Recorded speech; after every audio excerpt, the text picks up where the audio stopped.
Have you ever thought about starting your own podcast? When we were trying to get Young Black Equestrians, the podcast, off the ground, we had so many questions like, how do you record an episode? And how do you get the podcast distributed out to everyone so that they can listen?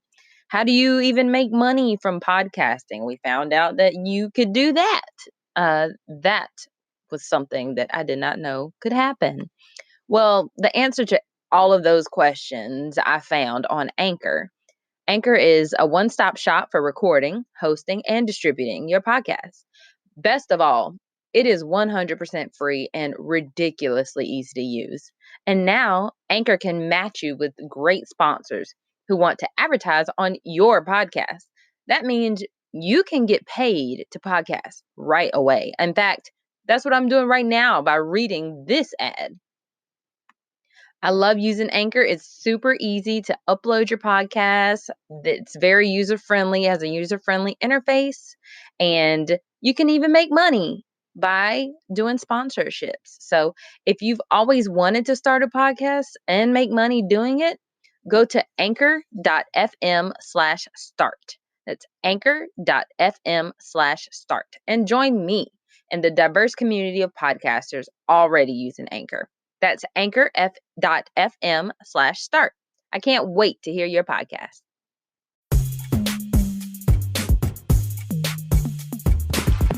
You are now listening to Young Black Equestrians, the podcast, with your hosts, Aubriana Johnson and Caitlin Gooch.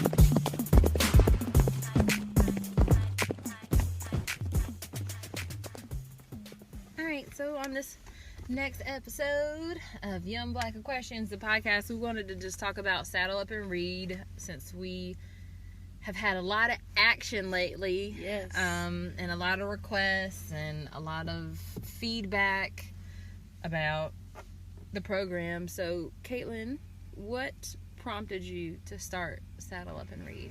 That has to be my favorite questions. Oh, shoot. Is this sound going to be in the bag? Yes, it will.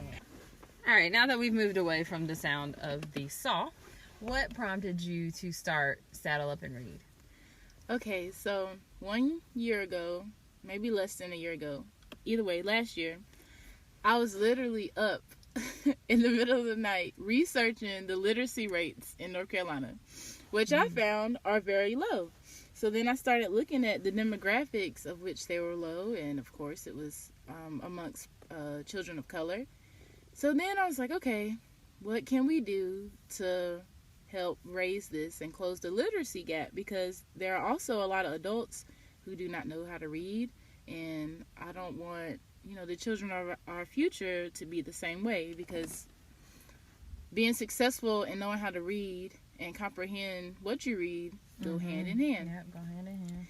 So then I was like, all right, boom, saddle up and read.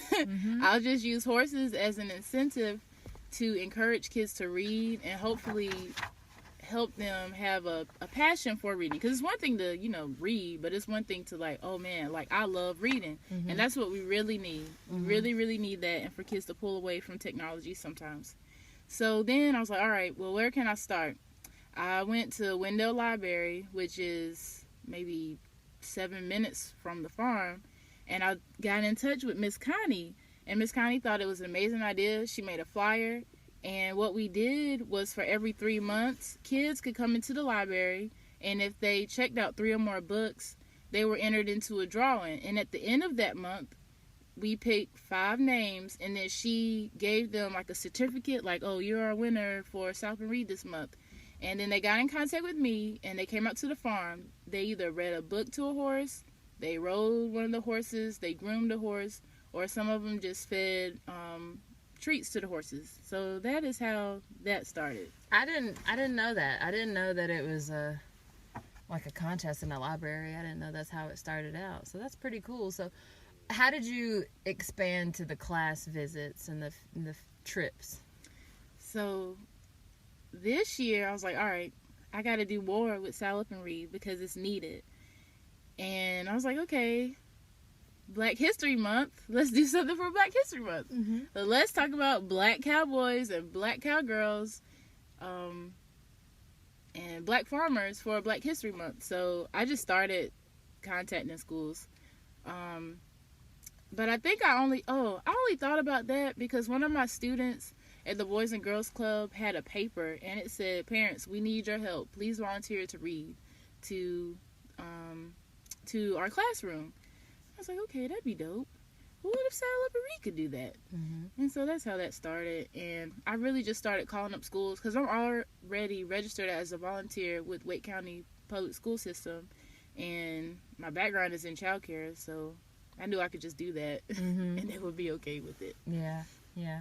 That's super cool. So, yeah, I just kind of jumped in the wagon to help support Caitlin because I think it's a fantastic idea. And, like, if anybody knows my mother, my mama knew everybody at my school. She was always at my school. She knew the guidance counselor, especially elementary school. She was always going on field trips. Like, having her, like, read into class. I mean, she goes and reads to my elementary school now. Like, I graduated college 5 years ago. Like, she still has that kind of lasting relationship. And so going to read at schools, like, that was... Yeah, I completely agree. And since I'm from Chapel Hill, like, I don't know much about Wake County schools. I know there's so many of them. So I just, I didn't have that leg in. I didn't have that kind of relationship with any of the schools in Wake County. So it was nice to jump in on a program that already kind of had a reputation, which we talked about on the last podcast, a reputation for doing something positive and being able to support that. So that was kind of how I started in on the Saddle Up and Read as well.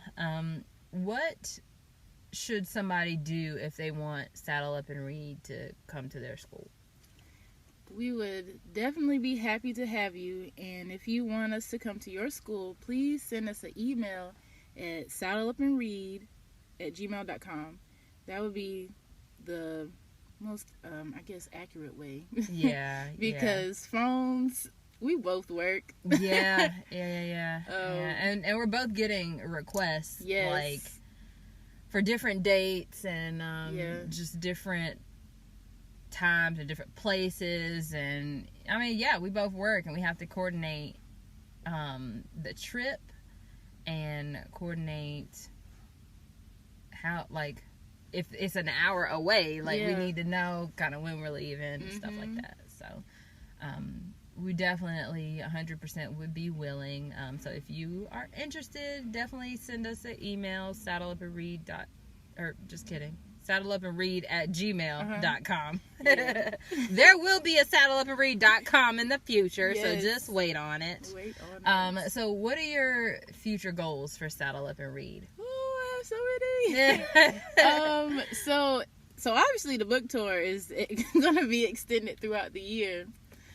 I get chills talking about this. So having a bookmobile is the next step. I have no idea if it can be done. Well, yes, it can be done. Anything can be done. Yeah. But I want to turn a horse trailer into a bookmobile, and hopefully one that I'll actually be able to hold a horse in. If not, that's okay. Horse trailer's fine. There's two of us. We can drive. Yeah.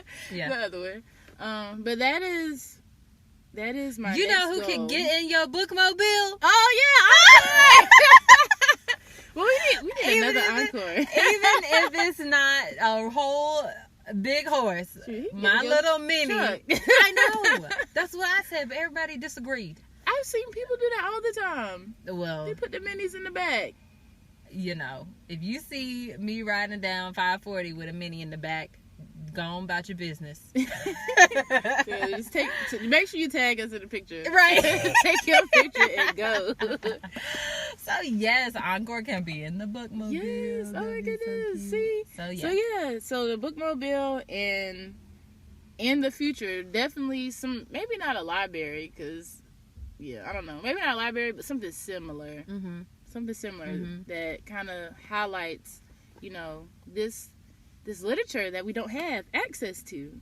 Because even now people are starting to take records, so if we get archives or even more books, Cowgirl Cassidy. Yes, Cowgirl Cassidy. Just have all of that in one space and then make it available at least online so that people can see, okay, like someone had commented, said they were looking last year and could not find anything about Black cowboys, any books about it. So if they go to saddleupandread.com and they say, I don't know, resources or something, or here's where you can find blah, blah, then it's available and they'll be able to have access to it. Because the point is to let people know, 1, about this history, 2, that we're still doing it, and 3, how to access that information that has not been out there. Because it's there, we just have to find it. And then there's people like you that are writing new books. There's one for Astronaut and Nat Love that's coming out in May. Well, this summer. I cannot wait. Yeah, and it's all about representation. That's the point. Reading these books to kids and they can see themselves in the book. That's how you expand their minds to what they can do in the future. Like, I don't ever remember reading a book about being a veterinarian. I just knew I liked animals. But I personally didn't need to see myself in a veterinarian, but that's, I just expanded my mind, learning different things that were possible for me, and seeing somebody like that in a field that they want to, or that they're interested in, would definitely, teach a kid to reach a little higher. Yeah, and the thing about representation, most children books have a representation of animals and white children than they do children of color. So even when looking for the cowboys, about Black cowboys and cowgirls, I only found one fictional book with a horse and a black child. I only found one. And then with Hispanic, I found one, but the horse was imaginary. It was like a piñata, and then their imagination turned it into a horse. Okay, that's an interesting concept.